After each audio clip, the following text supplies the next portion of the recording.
E o Fernando Haddad fez uma coletiva. Ele estava um pouco nervosinho, deu para ver que ele estava incomodado com as perguntas. Eu até entendo a situação dele, né? As coisas realmente não vão indo bem. O seu chefe, o Lula, também, hora ou outra, fala coisas que acaba pressionando o Fernando Haddad. Não sei se necessariamente todas as falas do Lula são combinadas com o Haddad, porque como ele é um poste, né? Então, se é poste, não deve muito, o Lula não deve muitas satisfações para ele, né? Aqui eu quero começar mostrando esse trecho. Fazer o que fazia no passado. Inventa o imposto ou aumenta a alíquota. Fazer o que fazia no... Ele falando que não faz o que fazia no passado. Inventar imposto ou aumentar a alíquota. Certamente, ele não está falando do Paulo Guedes. Mas com certeza absoluta não é. Deve ser do governo Dilma. Deve ser do governo Dilma, porque o Paulo Guedes baixou a carga tributária, aumentou a arrecadação e mesmo numa situação de pandemia com guerra, o Brasil foi um dos países que saíram bem, né, no pós-confusão toda aí que aconteceu no mundo. Então, com certeza, isso aqui é da Dilma Rousseff. Tá? Porque isso aqui não tem respaldo com a realidade do que foi o governo Bolsonaro. Mas seguindo. Não é o que nós estamos falando. Não é o que nós estamos fazendo. Então, ele está falando que não estão aumentando as alíquotas, que não estão criando impostos. Cara, basicamente é o que eles estão fazendo. Eles estão aumentando impostos, criando impostos. Até quem comprava em sites estrangeiros agora se ferrou, já não dá mais porque a carga tributária ficou gigante. Então o que eles mais estão fazendo é isso. Aliás, é o que eu sempre digo, isso caracteriza um governo de esquerda. É aumento do Estado no cangote do cidadão, é aumento da carga tributária em níveis que sufoca, e por mais que se aumente, a arrecadação começa a diminuir. Por quê? O povo no desespero começa a sonegar. É aquilo que o Paulo Guedes tanto falava, né, da curva de Laffer, se eu não me engano, que é isso. Chega um ponto que se você aumentar os impostos, vai ter um efeito contrário, vai ter queda na arrecadação, porque você vai sufocando os meios de produção, a sociedade como um todo. Tá? Então, mas só que a esquerda ama fazer isso, é um modus operandi. É carga tributária até não poder mais. Pô, a gente trabalha hoje quase meio ano para bancar esse Estado e os caras não param de aumentar. Então, é o que ele vem fazendo até agora. Nós estamos repondo aquilo que foi perdido, aquilo que foi erodido. Ministro. Querido, aí se você quiser me entender bem, se você não quiser me entender bem, eu estou respondendo para você que... Olha a educação. Vocês imaginem se fosse o Paulo Guedes falando nesse estilão com o pessoal. Só que o Paulo Guedes ainda entregava resultado, né? O Haddad, eu acho que ele tá nervosinho porque ele sabe que ele não está entregando. Ele tá pondo a mão no bolso dos cidadãos e a coisa ainda está caminhando mal. Né? Eu acho que é por isso que ele tá mal-humorado. Que eu, enquanto ministro da Fazenda, vou buscar o resultado que eu considero o melhor para o país, que é buscar o equilíbrio fiscal, e o que eu puder fazer para que esse equilíbrio seja atingido, eu vou fazer, incluindo antecipar medidas de 2024 para 2023. Imagine só, ele quer antecipar medidas de 2024 para 2023 se for necessário. Será que vem coisa boa para nós, pagadores de impostos? Ou vem mais carga tributária? Que estavam previstas para o ano que vem. Então, essa é a minha obrigação, porque essa é a minha crença. Não é porque eu, repito, eu não estou fazendo algo em que eu não acredito. Eu estou fazendo... Não, tudo bem. Eu também acho que ele não está fazendo algo que ele não acredite. Mas o problema é que a esquerda, no lado econômico, ela é muito ruim em quase todos os lugares. Pô, e a América Latina foi destruída pela esquerda economicamente. O que me incomoda é que eles não aprendem com os erros. Isso que é uma coisa que me assusta. Algo que eu anunciei quando eu fui indicado ministro da Fazenda. Eu não mudei de ideia. Continuo com a mesma ideia. Porque eu acredito que vai ser melhor para o país. A gente persiga. Agora, eu preciso de apoio político. Bom, eu falou que precisa de apoio político. Será que é um recado aí pro Lula? Preciso do Congresso.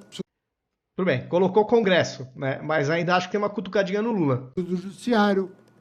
E tenho tido a colaboração até aqui, tanto de um quanto do outro. Ou seja, ele está tendo colaboração de quem ele acha que tem que ter colaboração. Se as coisas não derem certo, então já sabemos que ele é o culpado, certo? Porque tudo está indo muito bem, Congresso e Judiciário têm ajudado ele. Você veja as vitórias que nós tivemos no Judiciário esse ano, foram expressivas, mas não resolve o problema de uma decisão tomada em 2017. Infelizmente. Bom, vou mostrar aqui um outro trecho. aqui do antagonista que fala o seguinte, né? Que o Haddad tentou explicar o que o Lula quis dizer ao colocar em xeque a meta fiscal de déficit zero. E aí a própria antagonista coloca, né? Agora alguém precisa explicar o que o Haddad quis dizer. Vamos tentar entender o Olha, que... a melhor coisa que a gente tem a fazer agora é se apegar aos fatos que foram levados ao conhecimento do presidente e que já foi dado ao conhecimento de vocês, mas não custa enfatizar que isso tem impressionado o presidente à luz da trajetória do... Quando nós demos a público o marco fiscal, isso foi em março desse ano, né? Tanto o arcabouço quanto as metas e tudo mais. O que o presidente se preocupou é com aquilo que eu vou contar para vocês que está acontecendo, né? Eu tenho dito desde julho que a arrecadação vem sofrendo por uma série de fatores, né? Obviamente.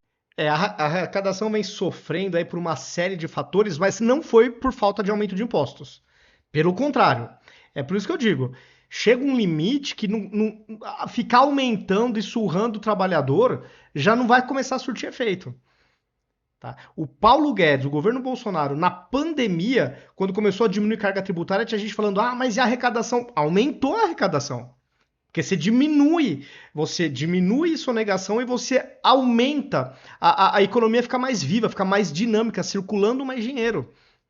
Isso que me incomoda, que a esquerda não percebe. É uma coisa assim impressionante, eles não percebem. Que a taxa de juros é uma coisa importante, as empresas estão lucrando menos.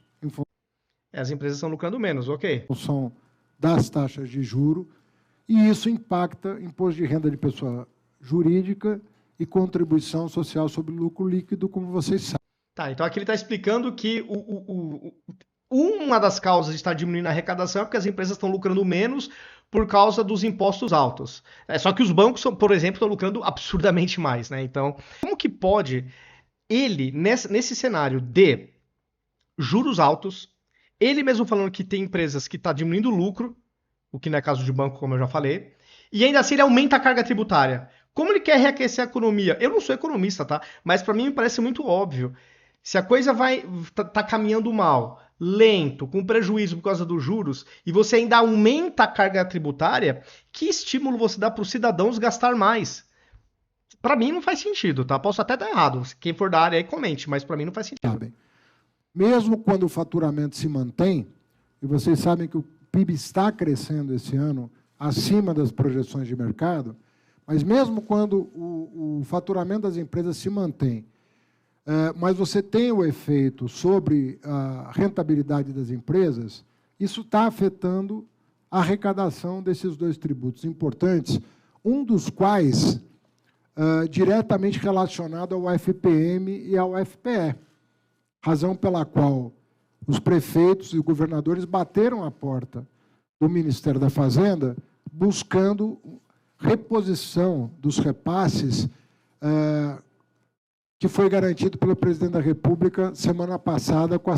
Bom, aqui você já percebe que o Haddad já está se perdendo, né? Ele foi perguntado sobre a declaração do Lula em relação a não ter déficit zero, né? É isso que era a pergunta. Você vê que ele já está se perdendo na explicação. Sanção da lei complementar que garantia um aporte adicional de repasse para que não houvesse descontinuidade de serviços públicos essenciais, notadamente na área da saúde. Então, vocês acompanharam isso. E aqui, quero pegar aqui mais um trecho, que o Haddad, ele anuncia mais duas indicações para a diretoria do Banco Central, e uma delas é de um cara que trabalhou com ele na Prefeitura de São Paulo, né? Lembrando que ele, na Prefeitura de São Paulo, perdeu em primeiro turno. De inflação do país, é uma pessoa que tem um repertório acadêmico considerável e um conhecimento da área assim, a toda a prova, né? E o Rodrigo é uma pessoa que me ajudou muito na Prefeitura de São Paulo, com reestruturação de carreiras, é uma pessoa que vai poder, junto ao Banco Central, fazer uma mediação necessária com o governo federal nesse momento, tem o respeito dos seus colegas, tem o respeito dos demais diretores, e são dois nomes que contam hoje com o apoio do presidente, que vai acolhê-los da melhor maneira possível. Bom, enfim, não conheço esses nomes, né? Agora, tomara, né, que não sejam indicações ruins. Obviamente, é um viés que a gente que é de direita já não vai gostar do viés da pessoa. Mas quando ele falou que trabalhou com ele na prefeitura de São Paulo, eu falei, caramba, vamos ver, né? Que seja o menos pior possível, né? Mas do ponto de vista econômico, a gente sabe que a esquerda realmente não dá pra gente esperar. Porque a gente não tem exemplos, né, recentes. Pega o que foi o governo Dilma, foi uma tragédia. Uma tragédia, destruiu a economia. Pega o que está acontecendo na Argentina, o que fizeram com Cuba, Venezuela, Angola. Cara, assim, a gente está cercado de péssimos, de maus exemplos à esquerda na área política, na área econômica. Enfim, é isso. Então, isso eu acho que até esse cenário que vai sempre piorando na política econômica deve ter tirado o bom humor do Haddad, né? Porque hoje realmente ele ficou irritadinho aí com os jornalistas, né? A sorte dele é que ele é do governo de esquerda, né? Então vai se passar o pano para essa irritação dele. Mas eu acho que a vida dele não é fácil. Eu já vejo até gente falando, tem que substituir o Haddad, quando que ele vai sair, etc. Cara, assim, eu não fico nem pensando muito nisso, porque sempre dá para piorar. Assim, a coisa, por pior que esteja, sempre dá pra piorar. Então, eu até tenho medo do Haddad sair, porque vai que o Lula coloca alguém que seja ainda pior, né? Não sei se vocês concordam comigo. Pessoal, é isso. Comentem o que vocês acharam aí dessa entrevista, nos meus comentários, se concordam, se não concordam. Deixa aquele like no vídeo, porque isso ajuda a aumentar o engajamento, a relevância, né, para os algoritmos aí das plataformas. Me sigam nas redes sociais, ativem as notificações e até o próximo vídeo.